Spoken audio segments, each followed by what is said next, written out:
आज हम जिस कहानी के पन्ने पलटने जा रहे हैं वो सिर्फ एक क्राइम की कहानी नहीं है। वो कहानी है एक ऐसे विश्वासघात की जिसकी आप और हम कभी कल्पना भी नहीं कर सकते। हम बात कर रहे हैं उत्तर प्रदेश के इटावा शहर की उस घटना की जिसने पूरे देश को यह सोचने पर मजबूर कर दिया कि क्या सच में हम उन लोगों को जानते हैं जिन पर हम सबसे ज्यादा भरोसा करते हैं। इस पूरी कहानी के केंद्र में मुख्य रूप से 4 किरदार हैं।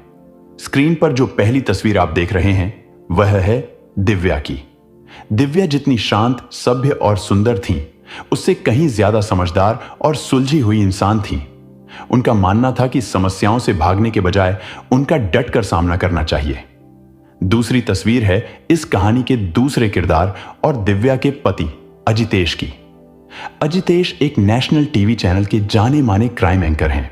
हालांकि कैमरे के सामने चमकने का यह मुकाम उन्होंने एक बहुत ही लंबे और कठिन संघर्ष के बाद हासिल किया था। तीसरी तस्वीर में जो शख्स है उसका नाम है अखिल। अखिल अजितेश का बहुत करीबी दोस्त है और यह भी उसी न्यूज चैनल में काम करता है। और यह है इस खौफनाक कहानी का चौथा और आखिरी किरदार, भावना। भावना भी उसी चैनल में एक मेकअप आर्टिस्ट के तौर पर काम करती थी। इन चारों की जिंदगी आपस में कैसे उलझी और कैसे एक हंसता खेलता परिवार तबाह हो गया, इसे गहराई से समझने के लिए हमें थोड़ा पीछे जाना होगा। बात है साल 2013 के आसपास की, जब इटावा शहर के कटराबल मोहल्ले के एक घर में दिव्या नाम की एक नई नवेली दुल्हन कदम रखती है। दिव्या एक बेहद साधारण, संस्कारी और जमीन से जुड़ी हुई लड़की थी। उसके कोई बहुत बड़े शौक या महंगी फरमाइशें नहीं थीं। उसका सपना सिर्फ एक खुशहाल परिवार था। दिव्या के माता पिता ने बड़े अरमानों से अपनी इस सीधी सादी बेटी का हाथ अजितेश मिश्रा के हाथ में सौंपा था। ससुराल में दिव्या के कंधों पर बड़ी जिम्मेदारियां थीं। घर में अजितेश के अलावा उसके बूढ़े पिता प्रमोद मिश्रा, उसकी मां, एक बेहद बीमार दादी सास और एक छोटा भाई भी था। दिव्या ने भी अपनी सारी जिम्मेदारियां बखूबी निभाई और बिना किसी शिकायत के इस पूरे परिवार को अपने आंचल में समेट लिया। दादी की दवाइयों से लेकर रसोई तक दिव्या ने बहुत जल्दी अपनी सेवा और अपनेपन से इस घर की हर ईंट को अपना बना लिया था। दूसरी तरफ अजितेश एक बेहद महत्वाकांक्षी इंसान था। उसकी आंखों में एक बहुत बड़ा सपना था, टीवी स्क्रीन पर दिखने का, एक मशहूर न्यूज एंकर बनने का। लेकिन हम सब जानते हैं कि मीडिया की चकाचौंध भरी दुनिया में अपनी पहचान बनाना कितना मुश्किल होता है। यह वो दौर था जब अजितेश दर दर भटक कर अपना करियर बनाने का संघर्ष कर रहा था। उसकी कोई तय आमदनी नहीं थी और भविष्य को लेकर एक अजीब सी अनिश्चितता बनी हुई थी, क्योंकि उस समय अजितेश के माता पिता की भी आर्थिक स्थिति बिल्कुल भी ठीक नहीं थी। ऐसे मुश्किल वक्त में अक्सर अच्छे अच्छे रिश्ते दरक जाते हैं, लेकिन दिव्या ने एक मजबूत ढाल बनकर उसका साथ दिया। अजितेश नौकरी के लिए नोएडा और दिल्ली की खाक छानता था और दिव्या इटावा में रहकर उसके पूरे परिवार की जिम्मेदारी संभालती थी। वो घर खर्च में कटौती करती, अपनी जरूरतें मारती, ताकि अजितेश बेफिक्र होकर कैमरे के सामने अपनी जगह बना सके। दिव्या ने अपनी हर खुशी, अपने हर शौक को अजितेश के सपनों की तिजोरी में बंद कर दिया था। कहते भी हैं कि सच्ची लगन और किसी की खामोश दुआएं कभी बेकार नहीं जाती। दिव्या का यह त्याग और अजितेश की मेहनत आखिरकार रंग लाई और साल 2016 में अजितेश को नोएडा के एक बड़े नेशनल टीवी न्यूज चैनल में शानदार नौकरी मिल गई। वो अब सिर्फ एक आम रिपोर्टर नहीं था, बल्कि स्टूडियो में बैठकर खबरें पढ़ने वाला एक जाना पहचाना क्राइम एंकर बन गया था। अब सोचिए उस पत्नी की खुशी का क्या आलम होगा जो इटावा के एक छोटे से कमरे में बैठकर टीवी स्क्रीन पर अपने पति को सूट बूट में खबरें पढ़ते हुए देखती होगी। पैसा, रुतबा, शोहरत, अब इस परिवार के पास सब कुछ था। मोहल्ले के लोगों के बीच दिव्या का रुतबा भी बढ़ गया था। लोग अब उसे सम्मान से टीवी वाले की बहू कहने लगे थे। वो संघर्ष के दिन अब बहुत पीछे छूट चुके थे और उनकी जिंदगी का सबसे सुनहरा दौर चल रहा था। लेकिन इन्हीं खुशियों के बीच एक और बात थी। काम की व्यस्तता के कारण अजितेश अब ज्यादातर नोएडा में ही रहने लगा था। उसके साथ उसकी मां और छोटा भाई भी नोएडा शिफ्ट हो गए थे, लेकिन दिव्या इटावा वाले घर में ही रुकी रही। ससुर प्रमोद मिश्रा और बीमार दादी सास को इस उम्र में अकेले छोड़ना उसे गवारा नहीं था। हालांकि बीच बीच में समय निकालकर वो नोएडा भी अपने पति के पास जाती रहती थी। लेकिन इसी बीच नोएडा की इस भागदौड़ भरी जिंदगी में अजितेश के करीब एक शख्स आता है, उसका दोस्त अखिल। चूंकि अजितेश अब नोएडा में बहुत ज्यादा बिजी रहने लगा था, इसलिए अखिल का इटावा वाले घर आना जाना शुरू हो गया। कभी दिव्या को नोएडा से इटावा छोड़ने के बहाने, तो कभी घर का कोई सामान पहुंचाने के बहाने। धीरे धीरे अखिल का इस घर में इतना आना जाना हो गया कि वो एक बाहरी इंसान नहीं बल्कि परिवार का ही हिस्सा लगने लगा। दिव्या के लिए तो अखिल अब पति का दोस्त नहीं बल्कि एक छोटे भाई जैसा हो गया था। जब भी अखिल आता, दिव्या अपने हाथों से उसे उसका पसंदीदा खाना बनाकर खिलाती और अखिल भी उसे भाभी कहकर पूरा सम्मान देता था।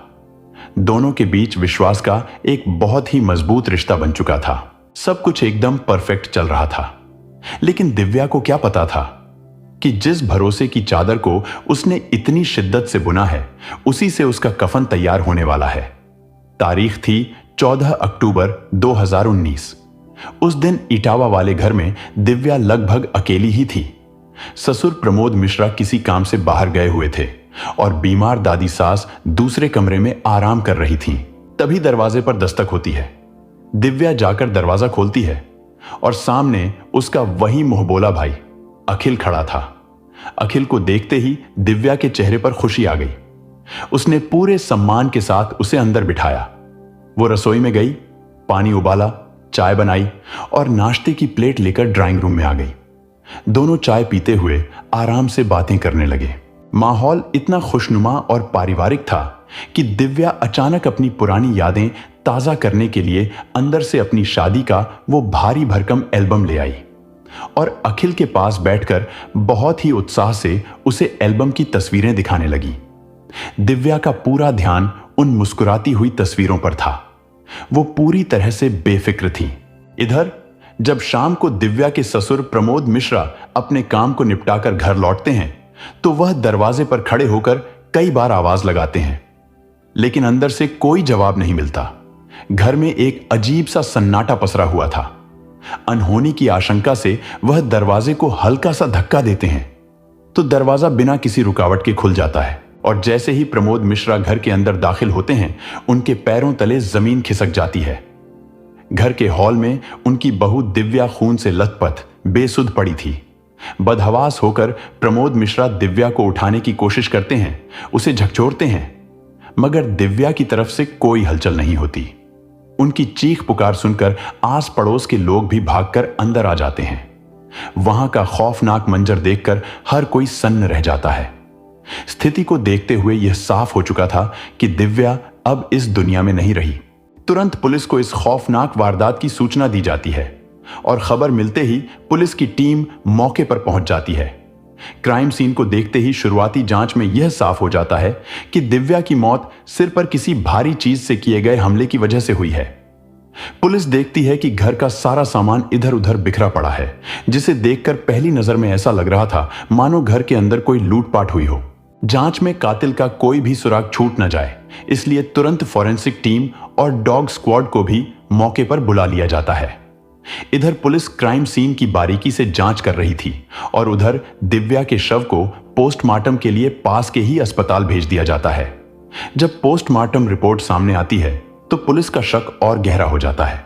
रिपोर्ट में खुलासा होता है कि दिव्या के सिर पर किसी बहुत भारी चीज से वार किया गया था, मगर हैरानी की बात यह थी कि वो हथियार घर के अंदर कहीं नहीं मिलता। इसके अलावा जब पुलिस घर के बिखरे हुए सामान की जांच करती है तो एक बहुत बड़ा सच सामने आता है। घर से कोई भी कीमती जेवर या कैश गायब नहीं था और सबसे बड़ी बात, टेबल पर चाय के 2 कप रखे हुए थे। पुलिस समझ गई कि कातिल कोई अनजान नहीं है। दिव्या ने खुद उसके लिए दरवाजा खोला था और उसे चाय पिलाई थी। अब पुलिस के सामने तस्वीर बिल्कुल साफ हो चुकी थी।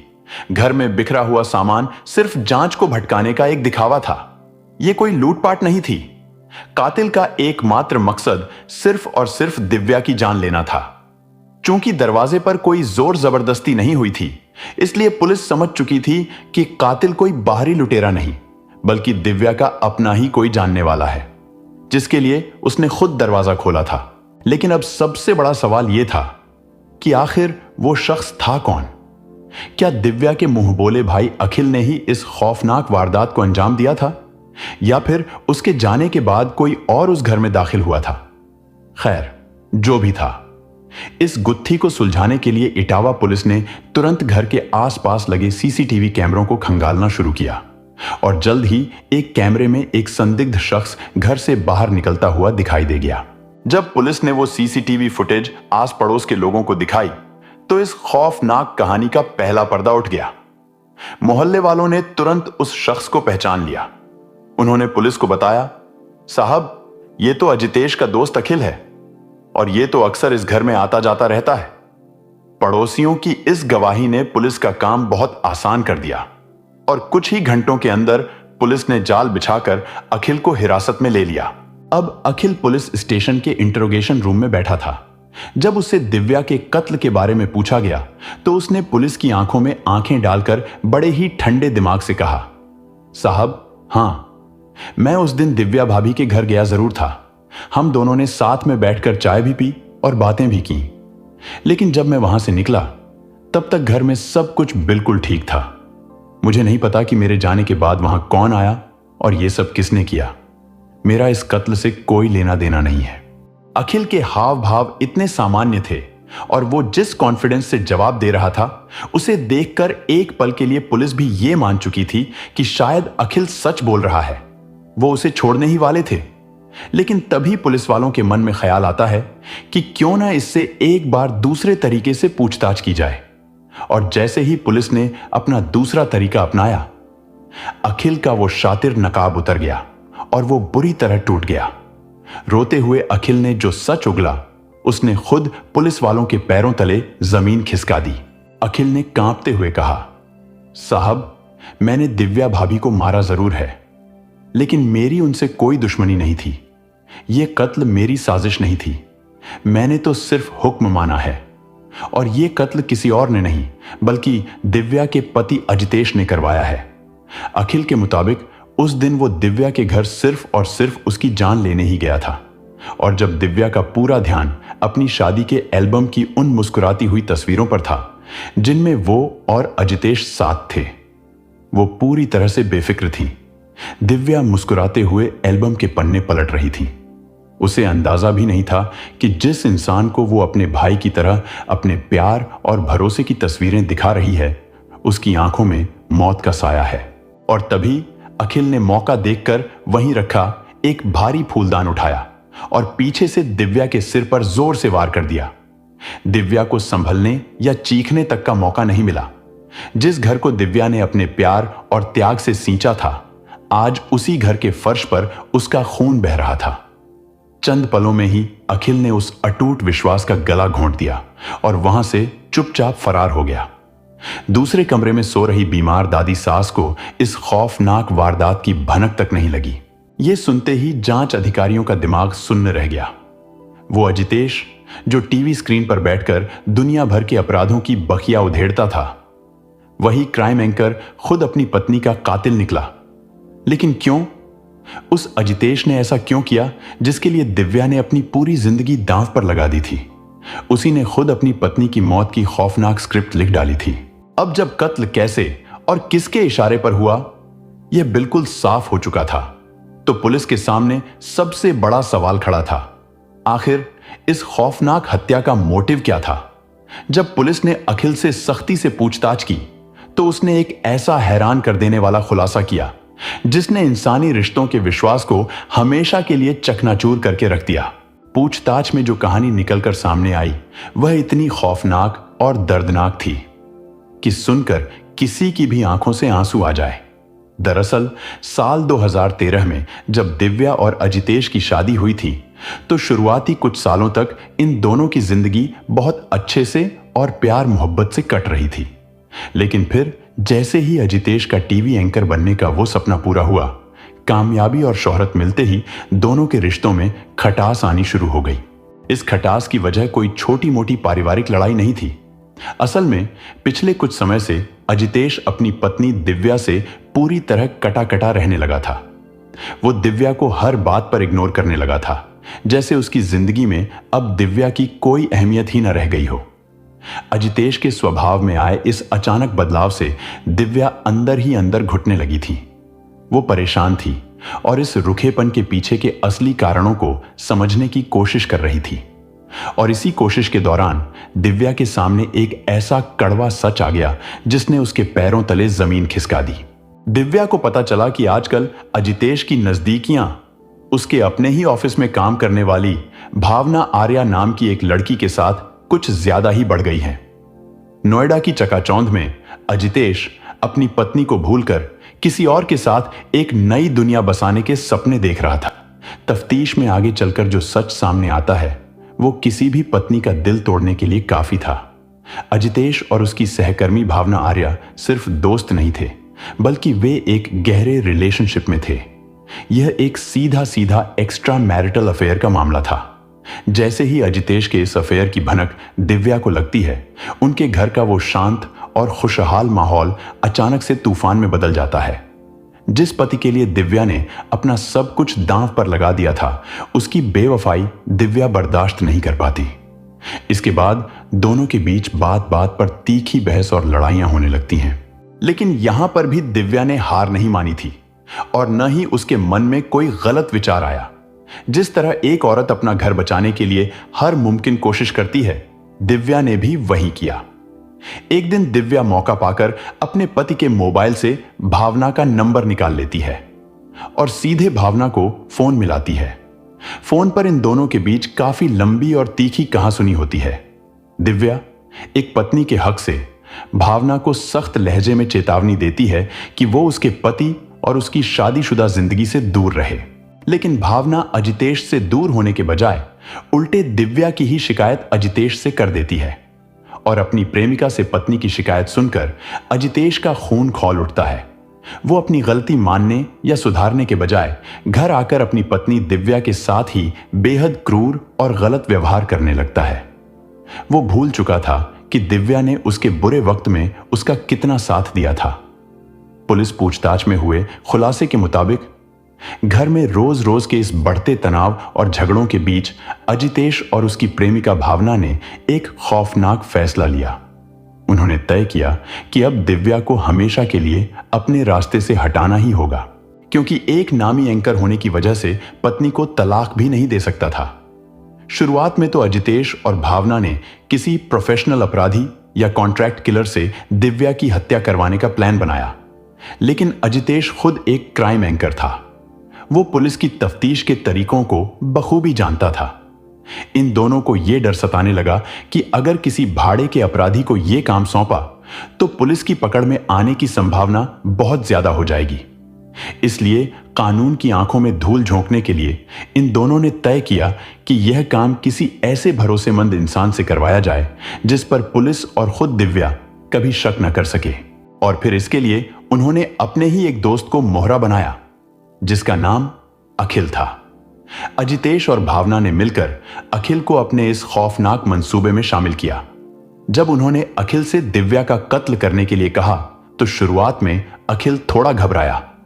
उसने थोड़ी नानुकुर भी की, लेकिन साजिशकर्ताओं के दबाव और लालच के आगे आखिरकार अखिल झुक गया और वो इस खौफनाक काम को अंजाम देने के लिए तैयार हो गया। मौत की पूरी स्क्रिप्ट लिखी जा चुकी थी और फिर उसी प्लान के मुताबिक तारीख आई 14 अक्टूबर 2019। जब अखिल मौत का पैगाम लेकर इटावा पहुंचा और सीधे उस घर के दरवाजे पर जाकर खड़ा हो गया जहां दिव्या बिल्कुल बेखबर अपनी आम जिंदगी जी रही थी। मगर कहते हैं ना कि कानून की आंखों पर पट्टी जरूर होती है, लेकिन उसके हाथ बहुत लंबे होते हैं। जब पुलिस की जांच आगे बढ़ती है तो लूटपाट की थ्योरी धरी की धरी रह जाती है। पुलिस सारा सच बेनकाब कर देती है और इस खौफनाक साजिश के मास्टरमाइंड अजितेश, उसकी गर्लफ्रेंड भावना आर्या और हत्यारे अखिल, तीनों को गिरफ्तार कर लिया जाता है। दिव्या के हत्यारों को कानून से कड़ी सजा मिल सके, इसके लिए पुलिस ने तेजी से अहम इलेक्ट्रॉनिक और फॉरेंसिक सबूत जुटाए और तीनों को सलाखों के पीछे भेज दिया गया। लेकिन इस केस में न्याय का सफर इतना आसान नहीं था। यह मामला साल 2019 के आखिर का था और इसके कुछ ही महीनों बाद पूरे देश में कोविड-19 का सख्त लॉकडाउन लग गया। इस महामारी की वजह से अदालतों का काम प्रभावित हुआ और लगभग 3-4 साल तक इस केस की सुनवाई आगे नहीं बढ़ पाई। इस बीच इन तीनों आरोपियों ने मौके का फायदा उठाकर जमानत के लिए कोर्ट में आवेदन किया, मगर इस कत्ल की क्रूरता और पुलिस के ठोस सबूतों को देखते हुए कोर्ट ने इस केस को बेहद गंभीर माना और उनकी जमानत अर्जी नामंजूर कर दी। आज इतने साल बीत जाने के बाद भी यह मामला अदालत में चल रहा है और दिव्या का परिवार आज भी उस न्याय की उम्मीद कर रहा है जिसका उन्हें हक है। एक क्राइम एंकर जो दूसरों को न्याय दिलाने की बात करता था, शोहरत और हवस के अंधेपन में उसने उसी जीवन साथी की जान ले ली जिसने उसके संघर्ष में उसका सबसे ज्यादा साथ दिया था। अगर आपको आज का यह एपिसोड सोचने पर मजबूर करे तो वीडियो को लाइक करें और कमेंट में दिव्या के लिए न्याय की आवाज जरूर उठाएं। इस केस से आपको क्या सबक मिला, यह भी हमें कमेंट्स में जरूर बताएं। मिलते हैं अगले वीडियो में एक नई कहानी के साथ। तब तक अपने रिश्तों की कद्र करें, सुरक्षित रहें और सतर्क रहें। जय हिंद।